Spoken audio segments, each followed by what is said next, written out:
இருக்கவே கூடாதுன்னு நினைக்கிற ஆசாமிகிட்டேருந்து நாங்கள் தப்பிச்சு எங்கள் வாழ்க்கையை நாங்கள் வாழ்ந்துட்டுருக்கோம்.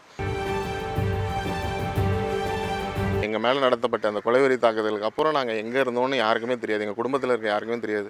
ஏன்னா எங்களுக்கு பயந்து இந்த மாநிலத்தை விட்டு அண்டை மாநிலம் தமிழ்நாட்டில் இருந்தோம். தமிழ்நாட்டில் வந்து இப்போ வந்து எல்லாமே மாற்றம் நிறையா நடந்ததுனால உடனே எங்களுக்கு வழி இல்லாமல் கொஞ்சம் அயல்நாட்டுக்கு போயிருந்தோம். அயல்நாட்டிலே இருந்தோம். என் பேர் மரிக்லாட். நான் தான் தமிழ்நாடு நிதித்துறை அமைச்சர் மரியவேல்சனுடைய சொந்த பிரதர். நான் 2022 ஆகஸ்ட் மாதம் 8ஆம் தேதி அவர் எங்கள் வீட்டில் வந்து ஒரு கொலைவெறி தாக்குதல் நடத்தினார். அதை பற்றி நான் ஏற்கனவே சென்னை ப்ரெஸ் கிளப்பில் ஏற்கனவே சொல்லியிருக்கேன். அதை பற்றி இன்று அந்த வழக்கு விசாரணை வந்தது. இன்றைக்கி அவர் ஆஜராகவில்லை. இன்றைக்கி ஆஜராகிறதுக்கு நீதியரசர் வந்து அடுத்த வாட்டி அடுத்த இயரிங் அவர் வரணும்னு கட்டாயம் வரணும்னு சொல்லியிருக்காரு. இதற்கு மேலே என்னால் ஒன்றும் சொல்ல முடியாது. சார், இது 2022 என் மேலேயும் மனைவி மேலேயும் அவர் இந்த தாக்குதல் நடந்ததுக்கப்புறம் இந்த கேஸை வித்ட்ரா பண்ணணும்னு சொல்லிட்டு நிறைய எங்கள் மேலே ப்ரெஷர் நிறையா போட்டிருக்காரு. ப்ரெஷர்ன்ற சென்ஸ் எங்கள் மேலே நிறைய வழக்குகள் என் மேலேயும் மனைவி மேலேயும் போட்டிருக்காரு. எல்லாத்தையும் எதிர்கொண்டு தான் வரேன். நிதித்துறை மேலே எனக்கு என்றைக்குமே நம்பிக்கை இருக்குது. எல்லாத்தையும் எதிர்கொண்டு எல்லாத்துக்கும் ஆன்டிசிபேட்டரி வாங்கி கம்ப்ளைண்ட் பண்ணி எல்லாத்தையும் ப்ராப்பராக ட்ரையலில் ஏன்னா நிதித்துறையை மட்டும் தான் நம்பியிருக்கோம் நானும் என் மனைவியும்.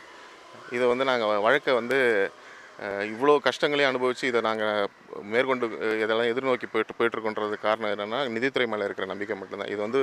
இது வதந்திக்கு தான். அதெல்லாம் 22 இவ்வளோ நாள் நாங்கள் இருக்கவே கூடாதுன்னு நினைக்கிற ஆசாமிகிட்டேருந்து நாங்கள் தப்பிச்சு எங்கள் வாழ்க்கையை நாங்கள் வாழ்ந்துட்டுருக்கோம்.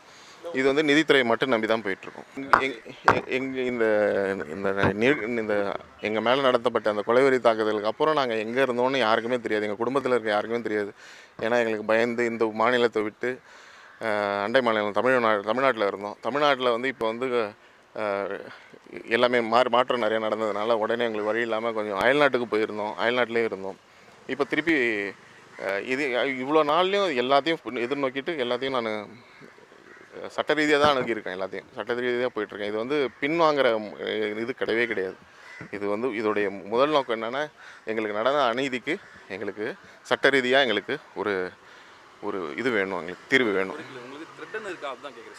எங்களுக்கு ஒரு வாட்டியும் வந்துட்டு பார்த்து எங்களுக்கு அவருடைய சகாக்கள் நிறைய பேர் இருக்காங்க சார். அவங்க தான் எங்கள் மேலே பொய் வழக்கெல்லாம் நிறைய தொடுத்துருக்காங்க. அந்த எல்லா சகாக்களும் எங்கள் மேலே வந்து அதில் முக்கியமாக வந்து ஒரு அட்வொகேட் பாஸ்கர்னு ஒருத்தர் இருக்கார். அவர் தான் இதுக்குடைய உளுந்தூர்பேட்டைக்காரர். அவர் வந்து ஒரு கட்ட பஞ்சாயத்து அட்வொகேட். அவர் இதில் இறங்கி எங்களுக்கு நிறைய ட்ரபிள் கொடுத்தது ஃபுல்லுமே அவர் தான். அவருடைய சகாக்கள் தான். இங்கேயும் நிறைய பேர் இருக்காங்க. பாண்டிச்சேரியில் எங்களுக்கு சேஃப்டி கிடையாது. அதனால தான் நாங்கள் வந்து அண்டை மாநிலத்துக்கு போயிருக்கோம். இந்த வழக்கு நீங்கள் எஃப்ஐஆர் காப்பியை படிச்சிங்கனாலே உங்களுக்கு தெரியும். எஃப்ஐஆர் காப்பியில் பார்த்தீங்கன்னா இது ஒரு ட்ரஸ்ட். இந்த ட்ரஸ்ட் டிஸ்பியூட்டில் தான் இந்த பிரச்சனை ஆரம்பிக்குது. அண்ணன் தம்பி 2 பேர் தான் இதில் அந்த ட்ரஸ்ட்டில் இருக்கும். அந்த ட்ரஸ்ட்டுடைய ஆப்ரேஷன்ஸ் வந்து மிஸ்மேனேஜ்மெண்ட் நிறைய நடந்திருக்கு. இந்த மிஸ்மேனேஜ்மெண்ட் நடந்ததுக்கு நான் மாண்புமிகு உயர்நீதிமன்றத்தை அணுகி இன்ஜெக்ஷன் ஆர்டர் வாங்கினேன். அது வாங்கினதுலேருந்து அடுத்த நாள் நடந்த இந்த தாக்குதல் தான். அதுக்கப்புறத்துலேருந்து இப்போ இன்னி வரைக்கும் நாங்கள் மறைஞ்சு விழுந்து வாழ்ந்துட்டுருக்கோம்.